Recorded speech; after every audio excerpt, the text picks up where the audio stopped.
wife was about to share the joyous news of her pregnancy but was stabbed by her husband. It was all because she asked him to return home for his mother's funeral, causing him to miss a chance encounter with his first love. He blamed all his resentment on his wife. Her husband turned away without a second glance. To her surprise, the next second, the woman was reborn to the day her mother-in-law became critically ill. Looking at her mother-in-law, who was barely breathing in bed, she quickly pressed the call bell. The doctor examined her and found that the mother-in-law's condition had worsened and surgery was urgently needed. The woman hurriedly picked up the phone to call her husband, deliberately turning on speakerphone so everyone could hear. When the doctor saw no one answered, he said that the blood packs required the husband's signature for use. Helpless, the woman dialed her husband's number again. At that moment, her husband was accompanying his first love for a pregnancy checkup. Seeing his wife's call, the man impatiently answered, saying that his first love had just returned to the country and was unfamiliar with the environment. He was simply accompanying her for the checkup. He scolded his wife for being so petty. Even when the woman said her mother-in-law's condition had worsened and she needed a blood transfusion, the man remained indifferent, believing such matters should be handled by the doctors. He was convinced his wife was jealous of his first love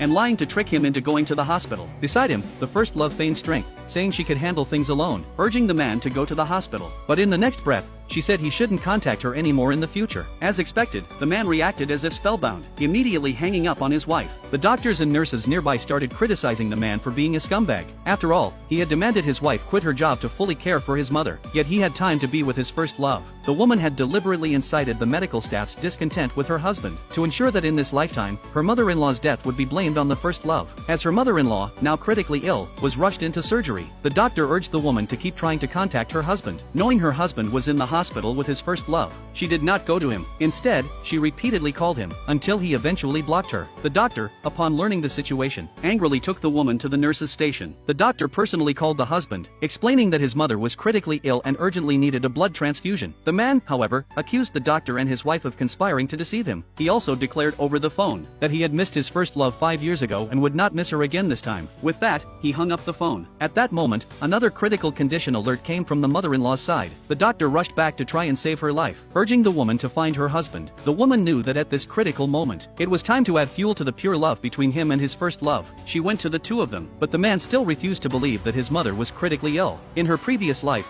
she had shown him the critical condition notice and photos before he believed it. This time, she wouldn't show him anything. She was determined to make him regret it.